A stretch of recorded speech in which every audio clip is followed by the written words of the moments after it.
What's up, you guys? Welcome to episode 9 of the Greens podcast. We're so excited to welcome Javier Hasse, or is it Hasse? Number one question is going to be, Hasse. What is up with the pronunciation? We want to make sure we get it perfectly. Oh, I think it's Hasse, but Hasse. I will take whatever. I don't mind. I don't care. Have you gotten it in the past? Haze. Haze. Yeah. Now all kinds of variations, and people actually some people think it's like a reference to like haze as in the weed, and they think it's like a pen name, like Danny Danko or Johnny Greens, or susiegreens, right? But some people were born like that. I remember there was a Forbes writer. I don't know if she's still writing. I think she is, but there was a Forbes writer when I first started writing for Forbes. She wrote about weed, and her name was Julie Weed. Wow. Wow. Yeah, meant to be. She was born into it, literally. I love that. No, phenomenal determinism. My moniker, I guess, is Susiegreens. It kind of just formed. It was a former nickname, but it's so funny that people just assume that's that out of you. When I heard first, I saw your last name, I thought avocados. Like I went straight to avocados, and I'm like, oh, I wonder if it's Hasse. Like silent E, but yeah, Hasse. Okay, so there we go. That would be appropriate too, though. Like I got an avocado tree in my house. It's not Hasse avocados, it's like bigger ones, but when the season comes, there's like 400 avocados at once, and I don't know what the hell to do. Like I give them out, I send them to my friends, I give them to my family. I'm like, what the hell do I do with 400 of these? Just guac parties. You need to have just endless guac parties. That's what you need. We're going to kick this episode off with a little bong rip. We are session on CBX Funkmaster Flex. Greens Pod listeners, if you are interested in this strain, read Adam Choren's latest Substack article. We actually just went to the High Magazine 1-year anniversary, and he was there. We were all hanging out, and the homie Nima, the co-founder of CBX, was there. He handed us all some nugs, and he's like, "What is this strain called?" And we're like, "Funkmaster Flex." And we started laughing. He ended up writing about it. So if you guys want to learn more a little bit about the strain, be sure to check out his latest Substack article. And right now, let's fucking smoke it. I'm sad that you're not here on the Greens podcast couch to smoke this with me, but we're gonna do this in your honor. That would be amazing. I would love that. We were discussing before the show. I stopped smoking during the daytime. It got me through the pandemic, but now it's like after dinner, and I'm like a light smoker in the sense that now, I used to love high THC. Now my go-to strain right now is something we grow here in Argentina by a local grower. They call it cheese CBD. I really don't know what it means because names don't really mean a lot, but it's like a 1-to-1 THC CBD with like 14% of each. And it's such a lovely balance. Like you put in like 0.8 grams into a joint, and it's just... Wow. And I love that, it's okay to change your consumption routine as a cannabis consumer. I think many of us, it's an ebb and flow, right? I think, whether you're into high THC or low THC or high CBD, I think the more you learn about your consumption and you take notes, it's going to evolve. So I think for those people 100%. Out there, like, oh, I'm no longer this, so I'm no longer that. Like you're a consumer lifelong if you want to be, but I think your tastes and your tolerance level and your desire, on what feeling that you take, I think that's a true telling of someone, whether they're a true consumer, is whether the consumption ebbs and flows, right? So yeah, Let me ask you something. Do you ever do tolerance breaks? I do, but I don't do them like on purpose necessarily. I will just sometimes be very busy, and that's okay. And I won't scream to kind of go have a bowl. Like if I didn't do it today, it didn't happen today. And I'm not like a big deal on like, I need to take a tolerance break or I'm gonna smoke today. Do you get more vivid dreams when you do any kind of break, or like you don't smoke for a day or two? I need to notice more because I want to say my dreams are wild regardless. Really? It's weird. Yeah, like regardless. I think the way that I fall asleep influences my dreams more. Like if I'm falling asleep thinking about something, then I think the dream is gonna show that. For example, I had this wild dream a few nights ago where like I talked to Mary about it. She's one of my best friends, Mary Carrion. She's the chief editor over at Double Blind Magazine. And I told her, because she was in my dream, I was like, okay, I need to tell you before I forget, because I will forget in like 5.7 seconds.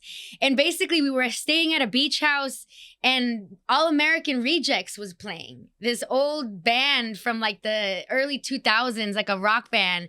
And all of a sudden Mary turns to me and she's like, here are some tokens for the online game I was telling you about. And I was like, okay, there you go. And I went home to the beach house and that was the end of the dream. And like, what does that even mean? I don't know if like my tolerance or non-tolerance or smoking like impacted anything, but all that to say is my dreams, they're unexplainable sometimes. What about you? Do you see yourself having like more increased dream activity? Oh yeah. Oh yeah, and I've discussed this a lot recently with friends, with my partner, when any of us do a tolerance break, whether it's, you know, on purpose or just because, like, for instance, I'm traveling and I get to a city and I'm like not necessarily looking to go to a dealer and expose myself to the risk. I might spend a couple of days with, you know, without smoking. And but yeah, the dreams get like really vivid, and most people I know and you know, who are frequent smokers or consumers of any kind, when I ask them, they say the same thing. It's something like, I remember all my dreams. Everything looks like, seems so alive, so memorable, sometimes a little bit scary. Wow, okay. Especially to like nightmares. It's so like suddenly I start to get why cannabis is great, you know, to treat some of the symptoms of things like PTSD, right? You know, beyond the actual coping, sometimes like not dreaming as much or not having such like lucid or vivid dreams can help, right? You know, when dreams get scary. Yeah. Yeah. Uh, Yeah, for sure. I mean, I know that, you know, cannabis for a lot of people, it helps them to sleep. So maybe it kind of quiets that section of the brain a little bit more. One of my guests here, Bill from the Beard Bros, he basically spoke about how he's not a big dreamer in that way. He likes to basically just knock the fuck out and wake up the next day like, I'm ready. And so I think that it just depends. Like I there are times where I felt that because of my dream, maybe I didn't get to the best rest. So I think 100%. for rest purposes, I prefer to also knock out. But yeah, I guess we'll see. I do want to be a little more intentional of both my smoking and my not smoking. So I think at the end of the day, intentionality. I do want to talk a little bit about your career, because ultimately cannabis consumption and then your career, I would love to know when that kind of came together. How did you start in cannabis journalism? By chance, you know, I've loved cannabis for many years, decades now, a couple of decades. I've been growing for many years as well. And, you know, I was 23 in 2013, a year out of college, just, you know, had a job writing about finance for US media outlets. And an editor asked me if I wanted to write an article about marijuana stocks at the time. And they said, you know, the thing is, none of our reputable writers want to sign this article and, you know, take the reputational risk of writing about marijuana, which is a sin stock, they said. And I'm like, you're going to pay me to write about weed? This is insane. Sure, let's do it. And like literally just put out one article, instantly started getting a bunch of emails from different people. Hey, we are an analyst firm. We have this data for you. You know, we've been tracking this group of stocks. This is what's been happening. Well, you know, we're the company, have this exclusive story. There weren't a lot of cannabis stocks back in the day, you know, when I first started. So, you know, it was a lot of like GW pharmaceuticals and medical marijuana. Some of them are around, others aren't.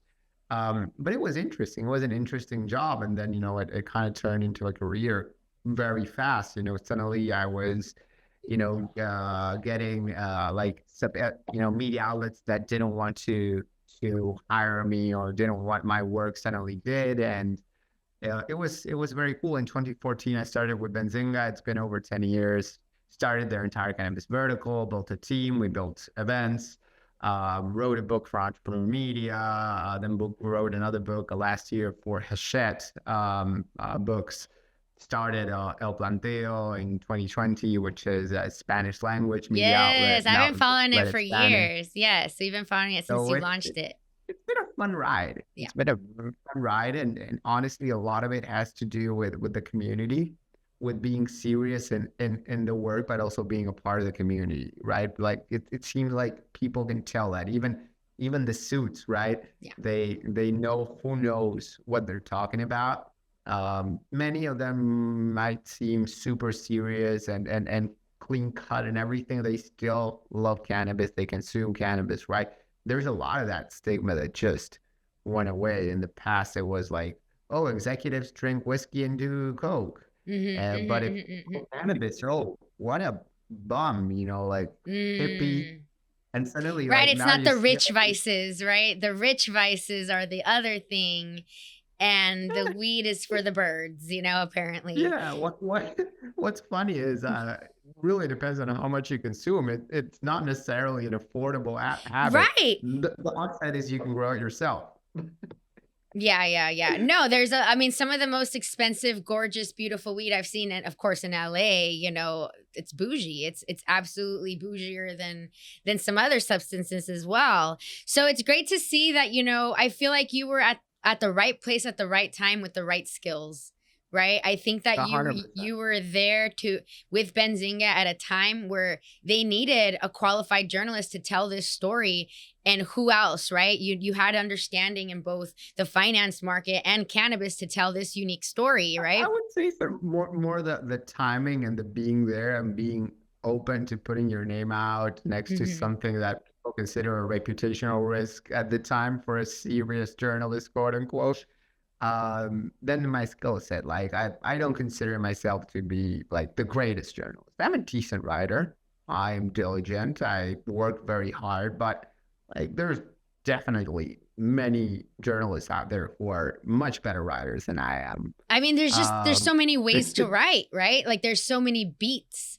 And I think the right journalist for the right beat, it's like, are you a good writer for the story that needs to be told as well? Like there's just so many 100%. different, right? There's so many different journalists. 100%. Because when I don't look at what I wrote, yeah, like non-cannabis, I'm like, this is boring. My writing was boring, and now like I write about the topics I'm passionate about, and suddenly it's unlocked, huh? It's more interesting. Yeah. No, I completely agree with you. I think that for me, like I'm a former journalist, but now, I don't consider myself a journalist, but I do consider the fact that, the podcast that I produce, in that way is journalism. And so there are times where, I take a step back because I've been a journalist and I don't see myself doing that now, but then I remember, we are storytelling in a different way, and there's respect to that, right? So I think that you're at Benzinga, you're doing your writing. What made the decision to hop over and launch El Planteo?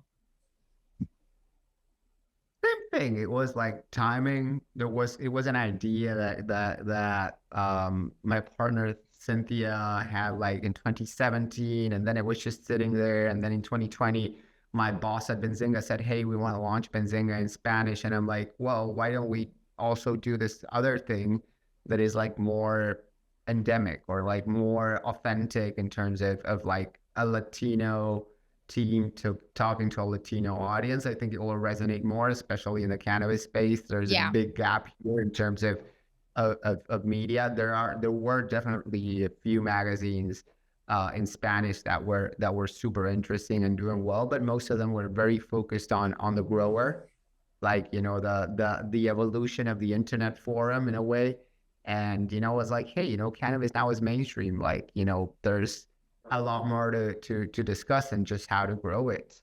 And so they supported me. They said like, hey, as long as you continue to do good work at Benzinga, we're definitely down to support what you want to do. And so it just funded it. Yeah. And here we are. I love it. I think that what you created was at a time, like, I feel like I came on the scene around 2019, 2020. And, I've always been on my Latino shit since the moment I landed on this industry. And so immediately I'm, doing my thing. And it brought me to El Planteo and the work that you're doing and the work that you and your colleagues have been doing in Latin America. And like, that's always been something that, I've been looking at and I take context from as I'm building what I'm doing, because as much as I do my Latinos in cannabis movement, it is more coming from the US, like our lens through, Latin America. And I'm grateful that, I've been able to use that advocacy towards the propelling and launch and the growth of Latinas in cannabis. And, similar to El Planteo, Latinas in cannabis is kind of like where my idea that became into something. And now here we are talking about both, right? So I think that when did the Benzinga... It's super important, by the way, right? Like what you're doing, because like many times down here in Latin America, I'm in Argentina, right? And like a lot of times you go like, oh, American Latinos are not real Latinos, or I've heard that. And I look at the stats, and the U.S. has the second largest Spanish-speaking population in the world. So it is suddenly not an afterthought. Yeah. It is not like, oh, this is not authentic. They chose, like, there's a million reasons to live in the U.S., right? From like financial opportunity to political prosecution. You never know how people ended up in the U.S. But they're still entitled to the Latino identity, and they're still entitled to not being forced to assimilate. So I think like doing that work that you're doing is super important, at least from my perspective. Thank you so much. It really is something that, I felt that was needed. And, like the story of Latinas in cannabis, it was an Instagram account. I thought, let me just hold space and let me just represent in whatever way that I can. And we started just sharing content of other Latinas in cannabis. And because I'm a journalist at heart, the captions started getting longer, and then I'm connecting people and they want events. And so for me, it was from content to events. Tell me about when the Benzinga conference first started. Were you there for like the beginning of it? Oh yeah. Oh, what? Oh yeah. So I started with Benzinga in 2014. We had done one event years ago called Weed Stock, weed and stocks. At the time, we thought it was hilarious. It was kind of funny, but of course, we're over all the puns and jokes by now. We take ourselves a little bit more seriously in the cannabis space. We don't need to take ourselves too seriously, but seriously enough to show the world that this is an actual industry, this is an actual movement, this is an actual important policy discussion to have, a social justice discussion to have.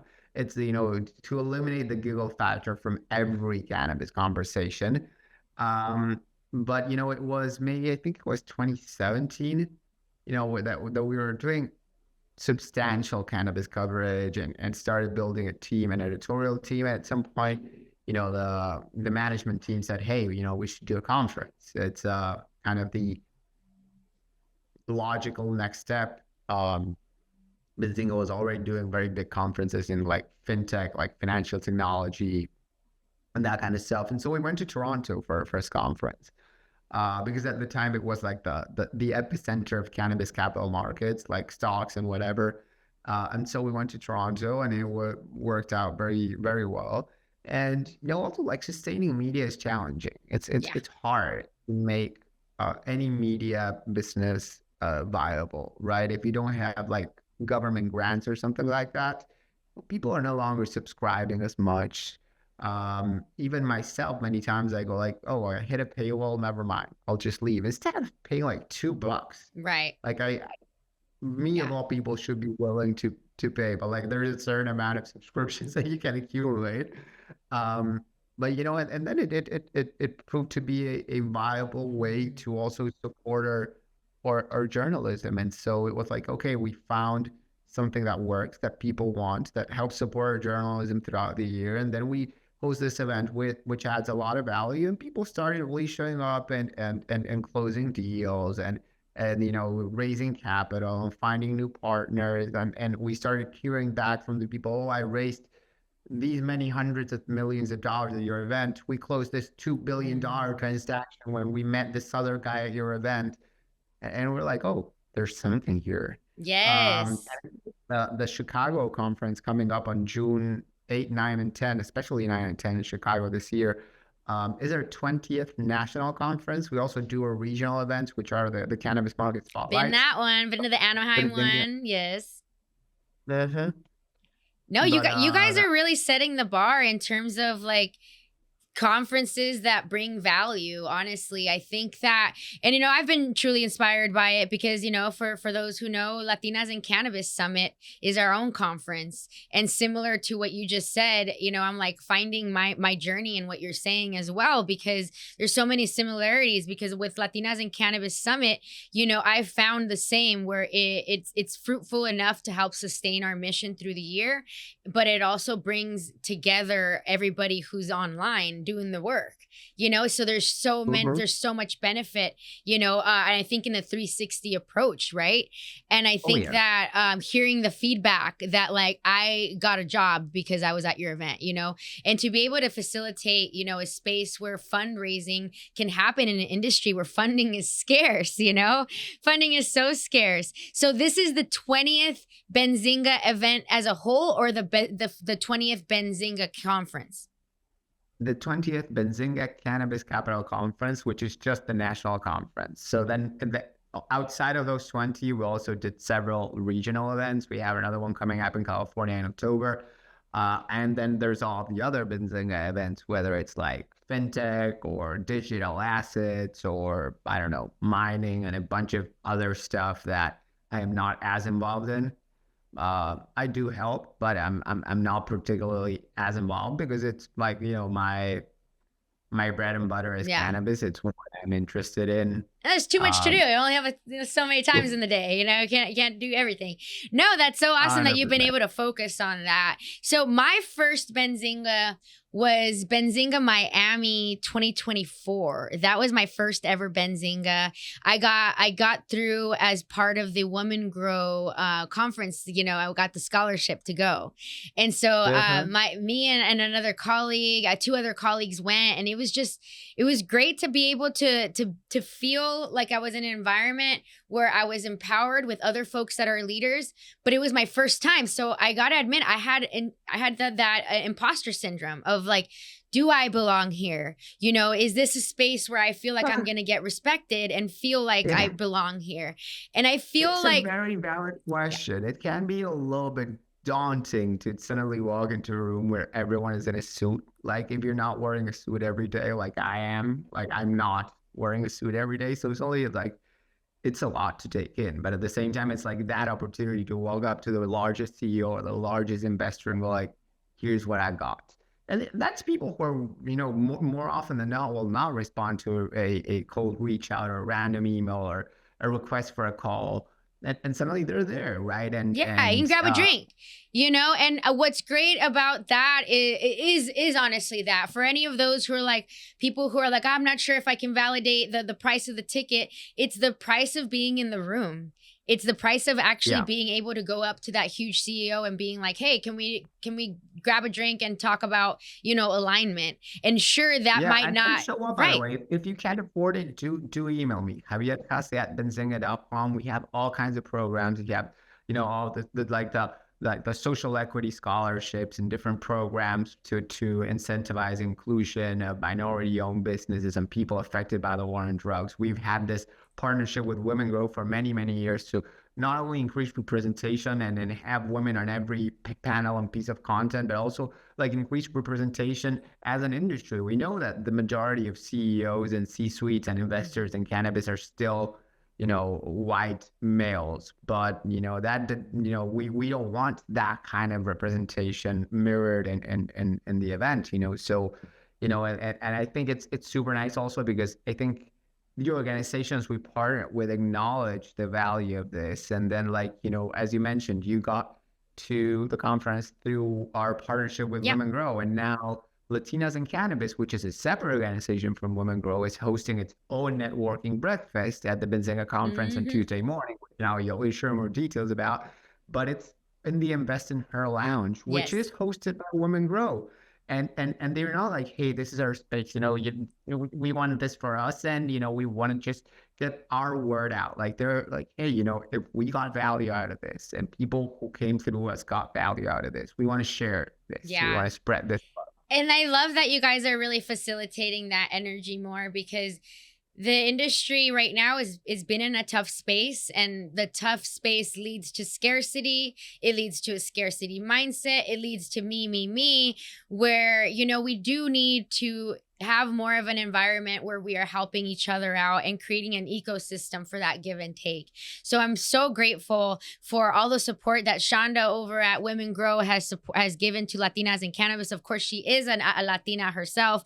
And from the moment we launched, she's been super supportive of all that we've done. And that's why, you know, I was a speaker at her, you know, Women Grow Leadership Summit earlier this year, made sure to support our hermanas over in the East Coast area.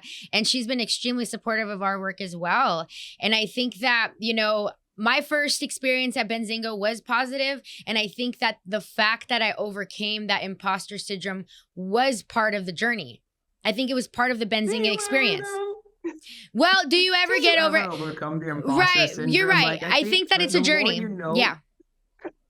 Like the more you learn and the more you know, the more you feel like an imposter. It's like, oh, I don't know shit. Well, yeah, you meet other people. Like, I think that you're right. It's a journey. It's an ongoing journey. But I think that when I overcame the imposter syndrome at that event, like that particular event, you know, you go through the nervousness and then you meet other people and you kind of shake it off, you know? And I think when I shook it off at that event is when I felt like I found my people, you know? I found the people that I connect with at, you know? And so that felt really good. And then I went to the Chicago Benzinga. No, I went to that one, Chicago Benzinga, and that one I could see the different vibe.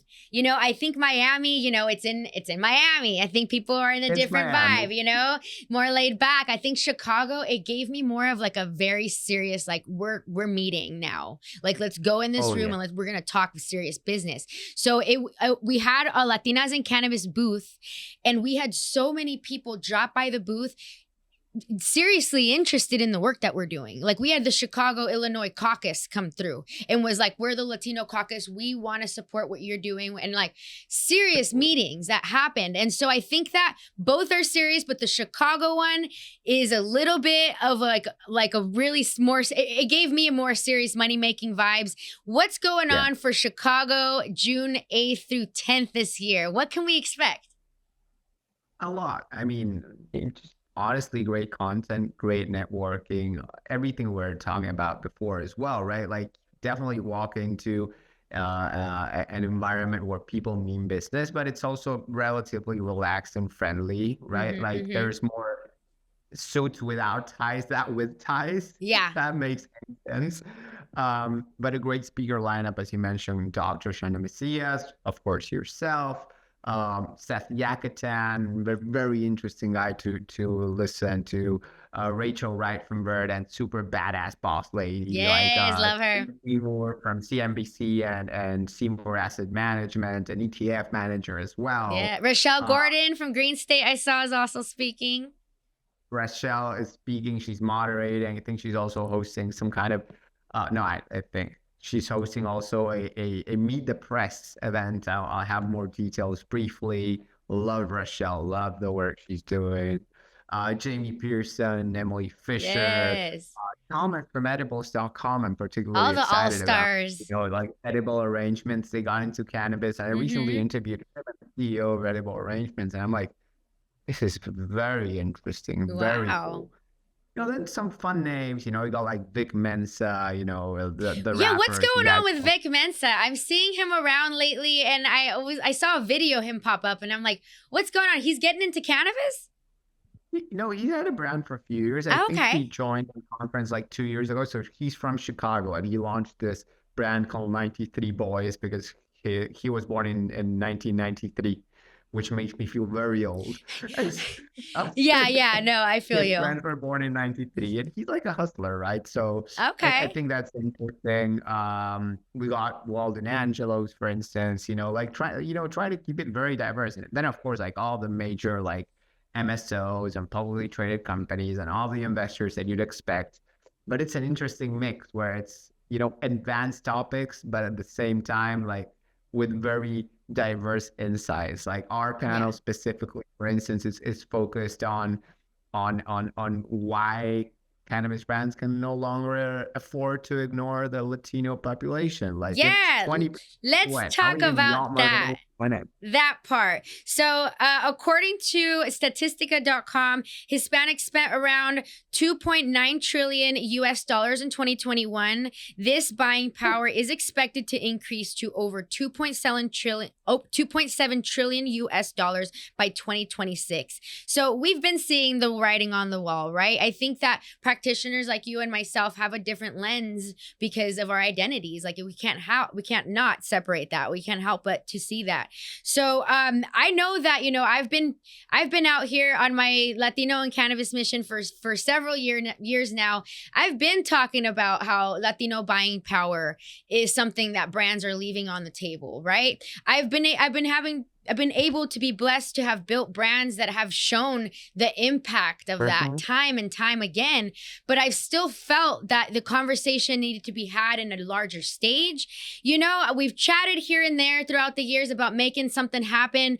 But now I saw the email and I was like, oh, there it is. I wasn't planning to make it to Chicago this time. Full disclosure, we're going on vacay. Well, yes, we are going on vacay. We're leaving and we're coming back on the 8th, and I thought, damn, like it's gonna be too tight. I don't think I'm gonna be able to make this happen. And Javier's like, dropped the bomb on me in the DM. Just make it happen. I know it's a long flight from. Can we say where you'll be, or is it a secret? Well, no, I'm gonna make it home first because I need to repack, and then I'm gonna shoot out and I'm gonna make it there a few hours before the panel. I'm gonna show up ready to go. And I think when you let me know with the panel and who was gonna be on it, I was like, I would check the flight immediately. I was like, when can I book another flight right after? So we made it happen. I'm going to make sure to stay on my health kick. And you put together a bunch of other things, like within a week, like you had like, hey, I got like, you know what? I'm not only going to speak, like, here's an idea for a breakfast, a networking breakfast at the event. Here's an idea for like a sideshow, like for us to connect in a more relaxed environment. What's the sideshow about? Yeah, so you know me, I'm gonna turn the fuck on, So as soon as you came in with that info, I was like, okay, are we gonna make this happen right now? And then we made it happen. So Latinas in Cannabis, we are hosting an official breakfast mixer on the morning of June 10th. Be sure to stay up to date on details. We're gonna be dropping them on all our social media channels. So be sure to stay up to date so you can find out the exact details on that. But that's open to all conference attendees. So if you have a conference badge, you're invited to this breakfast mixer. It's for you guys. But then later on June 10th, the party keeps on going. We're doing an official after party mixer. So it's going to be at Made Gallery in downtown Chicago. So Made Gallery, shout out to Chris. Chris, the owner from Made Gallery, is so awesome. His name is Chris Mazurek. He's the owner of Made Gallery. His gallery, I looked into it. They have nothing but the best there, like Sovereignty, Toro, and Mota Glass. That's right. They're going to be bringing Mota Glass up on their shelves. Perfect timing too, because we're going to do the event there. We're going to have the Mota Glass bong bar serving up bong rips for the people. And then we're also going to have the homie Carlos, the owner of Up Elevated Cocktails. If you've heard of them, they do amazing alcohol and mocktails, can of mocktails.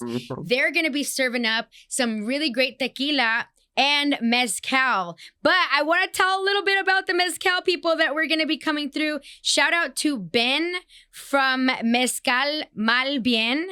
He works with small producers in Mexico, and his brand was born in LA. I want to share a little bit about Mal Bien real quick. Mal Bien is a collection of agave spirits from small producers throughout Mexico, curated by spirits nerds and agave lovers during their travels in search of the delicious, authentic, and the interesting. What's up with mezcal? Do you like mezcal? I mean, that sounds delicious. I would be super interesting. I was not into tequila or mezcal until very recently, until a couple of years ago. I thought it's like just a party thing. It's like take a shot. And it brought back memories from my like teenage years or whatever, but it wasn't like something very appealing. And then Mhm. one day I was in Colombia visiting some people who were in the cannabis space, and they had taken me out on their boat for like a day trip or whatever. And I was like just chilling, having a beer, and then someone hands me over like a glass of mezcal. And I'm like, no, man, I don't drink tequila. And the guy looks at me and he goes like, that is an $80 glass of mezcal. I suggest you try it because I'm not gonna toss it. I'm like, sure, let's get some ice in it, sip it like whiskey. Turns out it was amazing. It's like, um, thinking you thinking that weed sucks because you once tried brick weed. Mm. When you were in Argentina or Paraguay or Brazil, or maybe like 30 years ago, you tried brick weed. I mean, you're like, oh, this sucks. It's like, well, maybe you should try it again. This time, what's the strain you were smoking on earlier Yeah, today? Funk Master Flex. Yes, Funk Master Flex. Yeah, Not if bad. you, well, yeah, you're gonna try boof one day. You're not gonna try all weed. You're gonna discount the entire thing. So I think mezcal, it's different than tequila. This is not something that you shoot or take shots with. It's something you sip and you fully taste the where it came from and all of the tastes. Like it really does. Shout out to Ivan Vasquez from Madre Los Angeles. They're here in Los Angeles. They have the world's largest mezcal collection, over 400 bottles. So anybody here that wants to check out amazing mezcal, be sure to go to Madre Los Angeles. They have a few locations here in LA. But Ivan, he's the homie. Anytime I want to showcase like alcohol or mezcal specifically, I hit him up because I know that he's connected with some of the best people in the industry, period, whether it's in Mexico or the US. So I hit him up and he connected me with Ben over from Mal Bien Mezcal. So we're going to be incorporating his brand and what he has to offer with Up Elevated Cocktails. So Carlos is going to be mixing up using some of their That's great. bottles, which is super great alignment. And we're also going to have El Jefe CBD, a Latino owned CBD company. They're going to be donating some CBD so that we can have CBD cocktails. We're going to Love be that. having our presenting sponsor. They're called Tree Lines. They're a mental health wellness company. So shout out to Danae, the founder of that company. She's coming in with a really specific message about supporting mental health and merging that with love of cannabis. So this event is currently taking shape. So stay tuned. We're going to be announcing tickets very soon. But I'm just so excited because I know that, first of all, our events always pop off. It just is what it is. I can't help it. We're bringing put together people of the best from the cities that we pop in on. So we've did an amazing meetup in DC for Unity Week. Shout out to Jason, Candy, all the Latinos out there. Carlos was out there too. Then we were in New York where it was we were in with Happy Monkey. Shout out to Vlad, which you're gonna see over at Benzinga. But we had an event in DC and New York, and it's just been such a pleasure to go to new cities and check out the Latinos there and have them pop up. And so I already know that it's gonna pop off without even announcing it, just because I did a teaser and that thing flew out of the rails. So I just can't wait. I can't wait. I think Hello. that every time we have an event, I try to have a little theme. So the theme for this one is going to be celebrating the workforce of Chicago cannabis. I'm going to do I a little love it. speech. You know me, I'm going to do a little speech. I'm going to do a little address for the people there, thanking everyone. The sponsors are going to give a little words. And I think we're going to give a good time and celebrate the fact that we get to work in cannabis. Because a lot of us, It's surreal. forget, right? It is surreal. Like It we is get to do this. mind-blowing. And I think we that get to events like this show us that, we get to do this, we get to be together, and we get to do business in this great, city that we're going to be in, Chicago. And I think it's also going to be the beginning of summertime. So I think that it's just going to be beyond belief. I'm so excited. Is there anything else that we need to keep an eye out for? If you're an attendee going to Benzinga, what do you need to make sure you hold space for? I mean, just come check it out. It's definitely worth it if you're looking to like do business. If you want to raise capital, if you want to learn how to improve your business, how to make it more streamlined, more efficient, if you want to meet your next partner or whatever. it's that kind of conference, right? Yeah. If you're serious about either doing business or raising capital or really learning how to better run your business. Right. And then like BZ Cannabis, like BZ or BZ, I don't know, depending on where you're from, bzcannabis.com for more details. Check it out. I think there's like, if you put in the code like Hobby20, there's like 20% off, or like Susie20, I think there's 20% off as well. Latinas 20. Latinas Yep. 20. I love our code. Yeah. Super random. So I got like two super random questions for you in relation to what you were just saying. One is, you being a bong expert, what is like for you the right amount of weed to put in a bong for like a rip? It's a dilemma I have.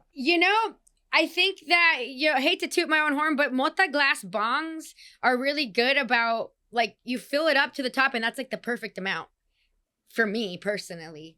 But also if you smoke the edge, like, you can save the whole bowl so it's not all ash. So that's something that, it's a stoner trick that I've done forever, is just not torching the whole entire bowl. Maybe just halfway if I'm not feeling like, trying to have the entire one.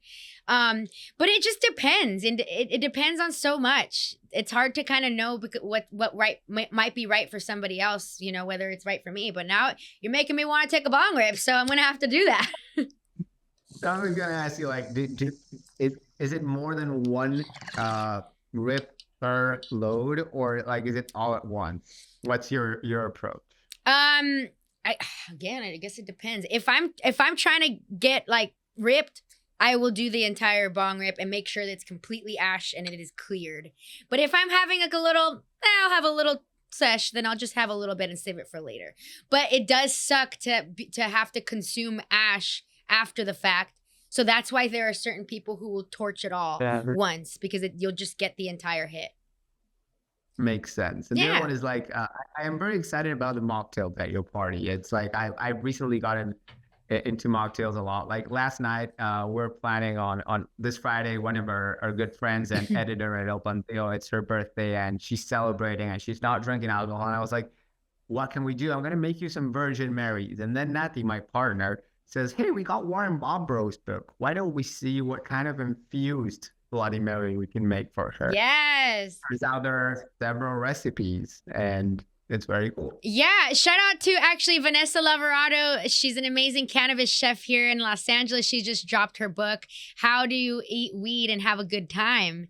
And so I think that I love that cannabis chefs are starting to kind of help us a little bit, because we can experiment all we want in the kitchen and then, end up having a bad situation, or we can follow recipes that actually, people who did it for you.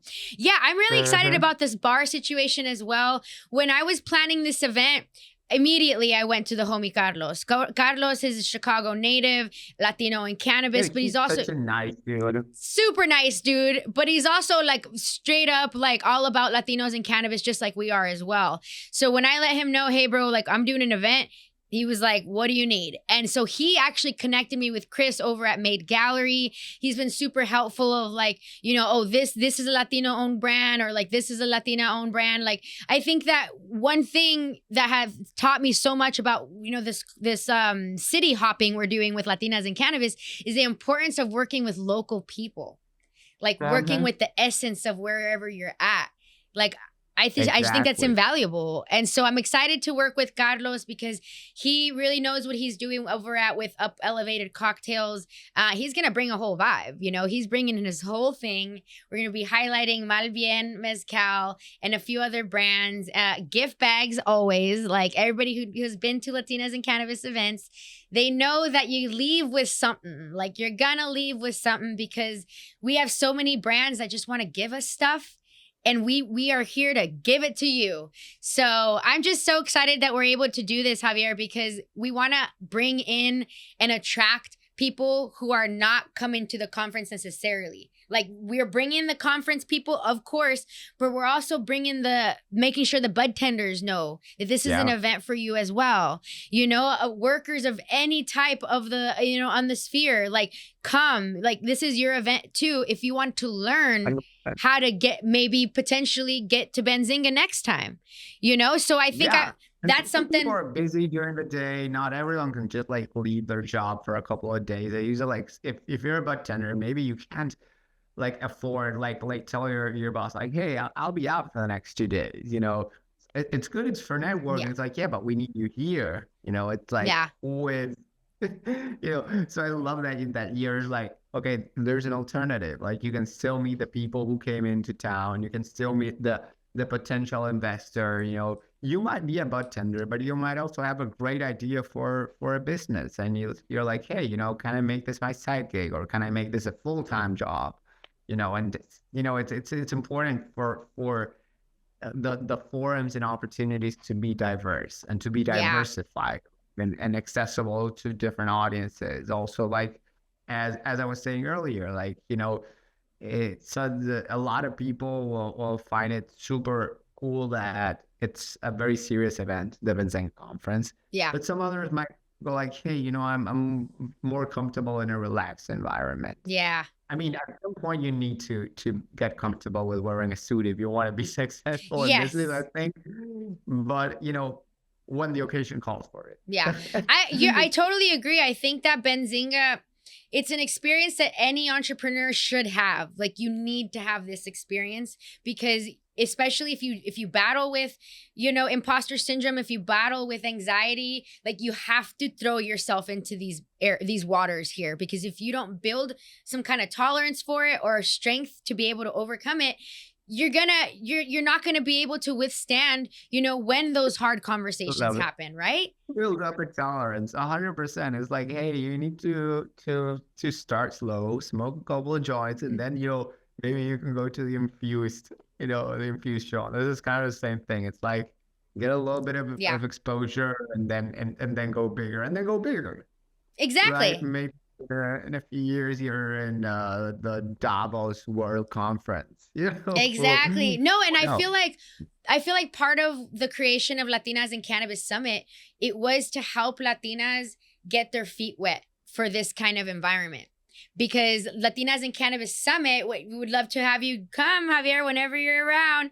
We in September, of course, we're doing it in LA. We do an amazing conference that helps ladies who have never been to a conference, and they get to do it in a safe space. And we also have speakers. Love that. And so sometimes these ladies, they've never spoken into public ever. And we've had several ladies do our summit and then all of a sudden get booked at conferences. And it's just it's beautiful to see that, to be able to facilitate that. Exactly like that. People see you on stage and they want you on their stage, right? Like someone has to get the ball rolling. And sometimes, starting in a safe space where you feel contained, where you feel understood, where you feel accepted, like Latinas in Cannabis, suddenly, as you said, you get your feet wet, you get comfortable. Someone saw you, say, Shonda saw you, and like, hey, come speak in DC. Like, but I've never spoken on such a big stage. It's like, yeah, well, there's always a first time. There's always a first time. There's always a first time, and I like to give people that first time so that they can get to a big stage, and it just it's able to inch in, and so I do want to transition and end the podcast with do's and don'ts. I want to do do's and don'ts because people sometimes, if it's their first time, like for example, we did an amazing do's and don'ts with Rochelle Gordon when we did our pre-MJ BizCon, and she was like, she reminded folks to carry snacks, how important it is to carry snacks. So I think in terms of the do's, I'll kick it off here. Do try and go to as many sessions as you can. And make sure you're posting who's speaking. I think that really goes a long way. So for our panel, we're gonna be amazing. It's gonna be such a great panel that you curated here. Shout out to Christine De La Rosa, founder of the People's Ecosystem. We're gonna have Vlad Bautista, CEO of Happy Monkey out in New York.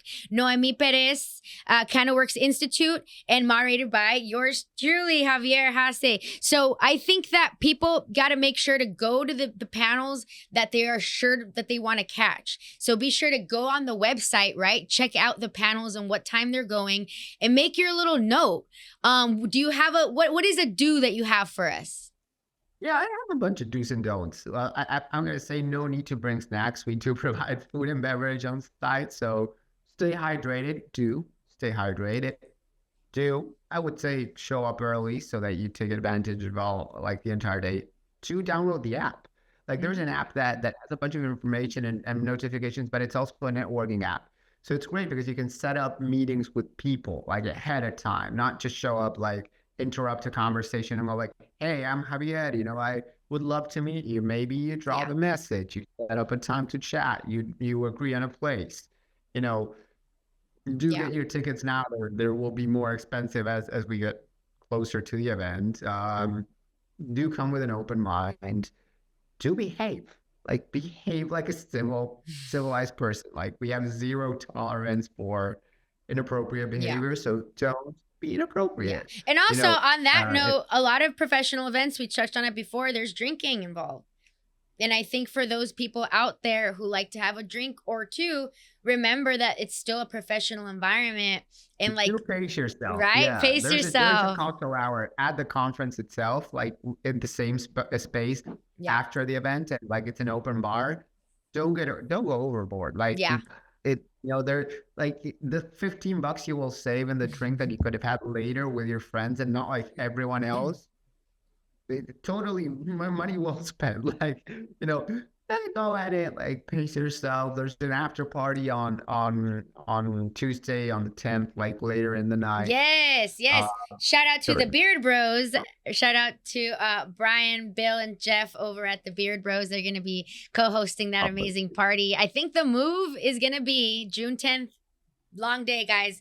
We're doing the breakfast, the breakfast at the Ota Empower Her Lounge. We're doing the conference. We're doing our Latinas and Cannabis Mixer, and then we're ending it with the Beard Bros and Benzinga after party. Here's yes another or no? don't. Then it's don't stay out too late on Monday. Yeah. You can stay out very late on Tuesday. Yes. Yeah.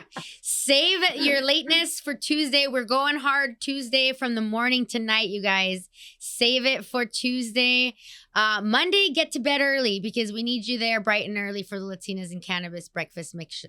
Because it's going to be, we need to power up for a long day ahead, guys. Any last bits that we need to know or excitement?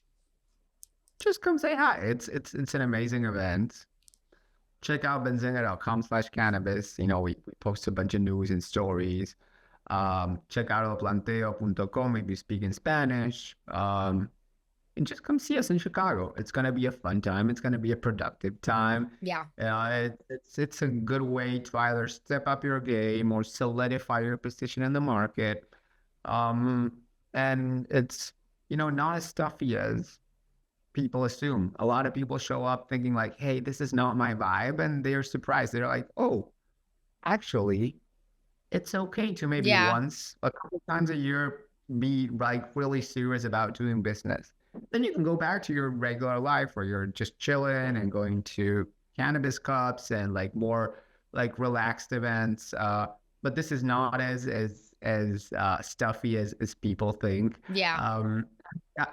My colleague Elliot made a joke last year after the California event. He said, "We're like chat translators." Yeah. So it's like, okay, like a lot of it can be very confusing for a lot of people, right? Especially like if you're a Latino, like just emigrated or first or second generation, and you didn't grow up in that like super American mentality of like corporate America or super entrepreneurship, right? Like no one ever told me, like growing up in Argentina, going to public school, hey, you can start your own business. I wrote a book about starting your own cannabis business. And ooh, where can we find that? What? Where can you find your book? It's like on Amazon. It's like from 2018. Oh, cool. It was a fun book, like very like introductory. It went on to be a bestseller, kind of really changed my life and my career. Amazing. Congratulations. Thank you. But like I was writing this, I spoke to 100 people, finished the book, published it, went on to be a bestseller, speaking engagements, people flying me out from Argentina, paying my flights, 5-star hotels to talk about weed. I'm like, this is surreal. I still had never thought, hey, this could be for me, like starting a business, because no one ever told me. Like my goal was like, okay, I can climb the corporate ladder and do very well, and maybe some point get into public policy and do some more good. Yeah. So someone told me like, hey, why don't you start your own business? And it's like, yeah. Wow, honestly, that was very similar to my journey, and I feel like there are times where I have felt like I could have started earlier if I would have had that confidence. But I think all in our timing, you know, at the end of the day, it had to be when it had to be, right? Yeah, exactly. Things happen when they have to happen.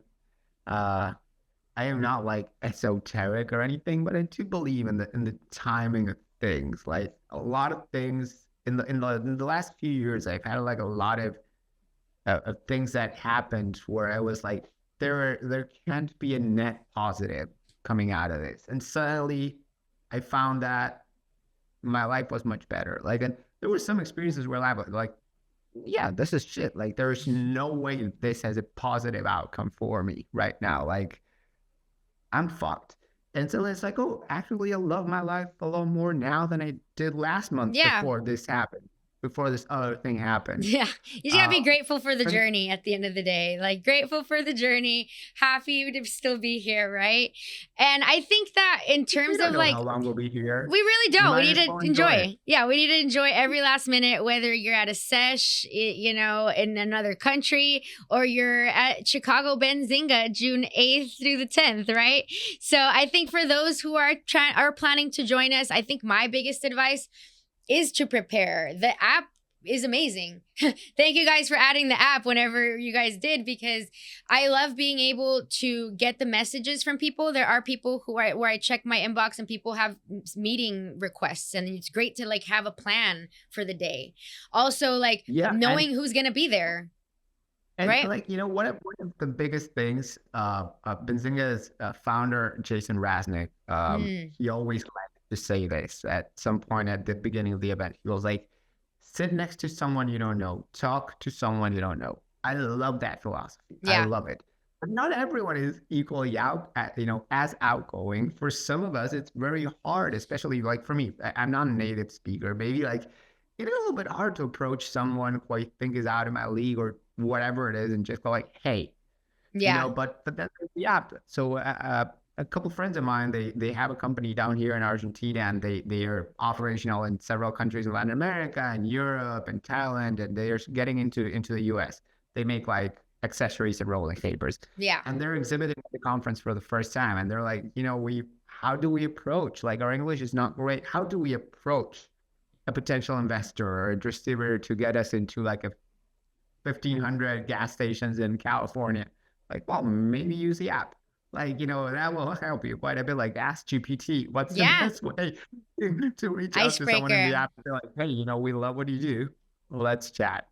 By the way, my English is not great. No, I did it. Yeah, no, I've always thought your English is perfect. We're good. But I do feel like the app does so much to prepare. And it also, if you know that you have these meetings set already, you can prepare for those meetings, right?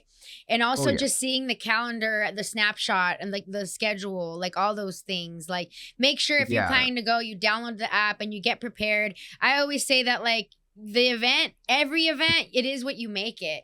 It really is. If you're going out there and your goal is to court an investor, figure out which investors are going to be there and make your plan to get to them, right? But if you're going to go and spend all this money to be there, to be in the room, and then you get home and you're like, I didn't talk to nobody, or I didn't set any meetings. Where did my day go?